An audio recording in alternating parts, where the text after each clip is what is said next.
সবাই কেমন আছেন? আজকে এগেইন চলে আসলাম একটা নতুন ব্লগে, রান্নার ব্লগ। আজকে হচ্ছে আমার ম্যানেজারের জন্মদিন, সেই উপলক্ষে ওর জন্য একটা ব্লগ করতেছি।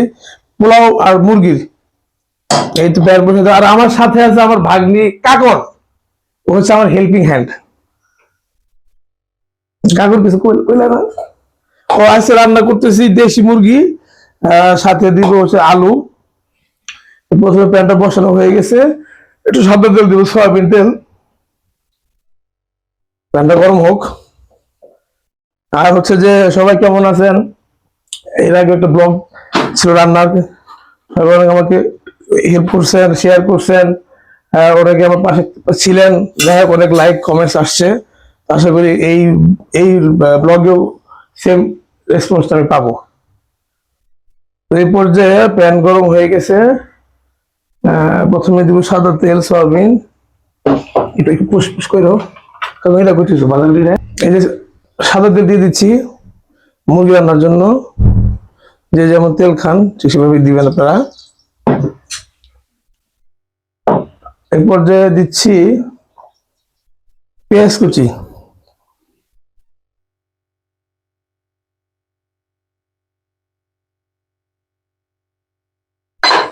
এই পর্যায়ে দিব হচ্ছে আমি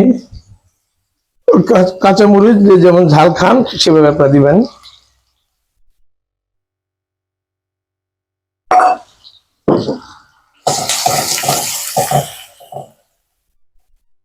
পেঁয়াজটা একটু নরম করে ভেজে নিচ্ছি।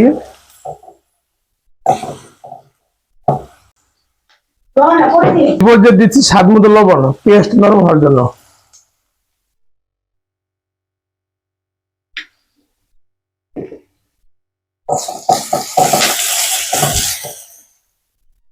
তো আঁচটা একটু কমাই দিচ্ছি ভাই।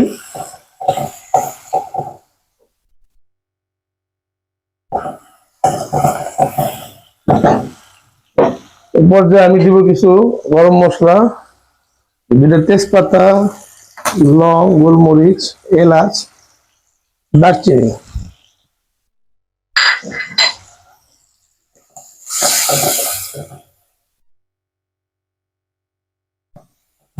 মোটামুটি আমার পেঁয়াজটা হয়ে আসছে।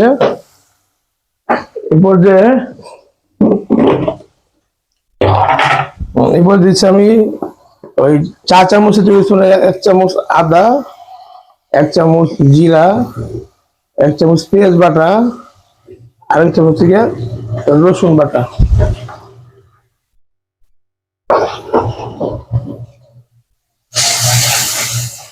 একটু আমি কষাই নিচ্ছি কাঁচা গন্ধ দেওয়ার জন্য।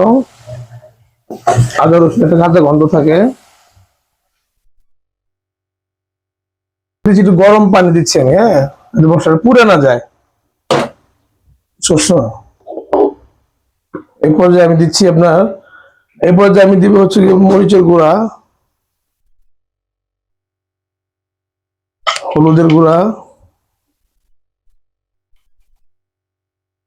আর হচ্ছে গিয়ে ধনিয়ার গুঁড়া।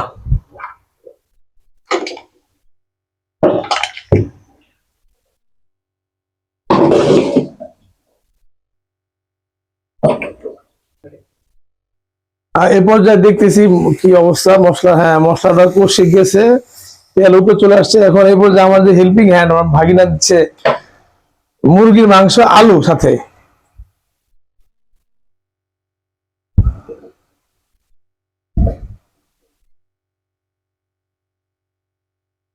এখানে আমি দেশি আলুটা ইউজ করছি, আপনারা চাইলে হল্যান্ডার পাওয়া যায়, আর যে যেভাবে খান সেভাবে ইউজ করতে পারবেন, অসুবিধা নাই। আলু দিয়ে খেতেই আমার কাছে মজা লাগে, আমি আলুটা ব্যবহার করলাম। এরপর যে কষুক, আসতেছি 2 মিনিট পর। বন্ধুগণ, 2 মিনিট পর ফিরে আসলাম, দেখি মুরগির কি অবস্থা। হ্যাঁ, মোটামুটি ভালো কষে গেছে, কালার চলে আসছে, তেলটা উপরে চলে আসছে। সেই ক্ষেত্রে আমি এখন গরম পানিটা ইউজ করবো। ঠান্ডা পানি কেউ ইউজ করতে পারেন, কেউ গরম পানি, যার যে খুশি। তো আমি গরম পানিটাকে বেশি প্রেফার করি। গরম পানি দিয়ে দিচ্ছি বন্ধুরা।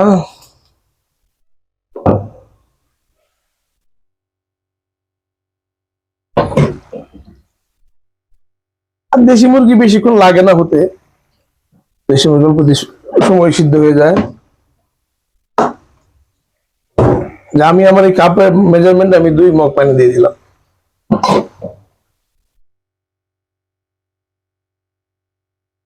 এই ক্ষেত্রে আমি এখন জালটা একটু লচে নিব। তো হোক, আসতেছি 2 মিনিট পর। হ্যাঁ বন্ধুরা, আসলাম 2 মিনিট পর।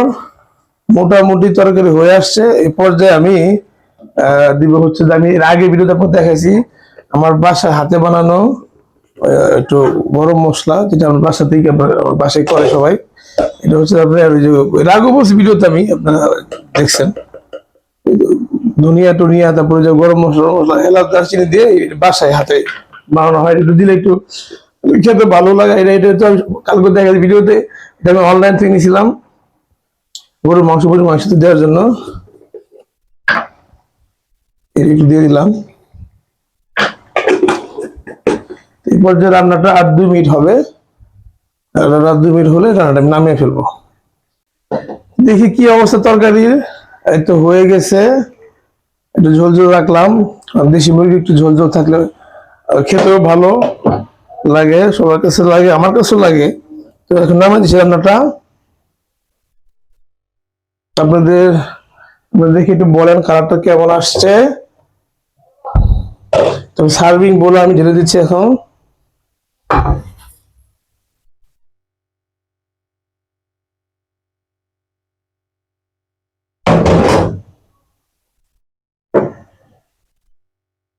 এই হচ্ছে বন্ধুরা তরকারি কালার। তো এই হচ্ছে আজকে রান্না শেষ হলো আজকের মতো। আর হচ্ছে আপনারা অবশ্যই পাশে থাকবেন, আমার পেজটি ফলো দিবেন, লাইক দিবেন, কমেন্ট করবেন। আর কে কোথা থেকে ভিডিও দেখতেছেন অবশ্যই একটু কমেন্ট জানাবেন। তো আজকের মতো আল্লাহ হাফেজ।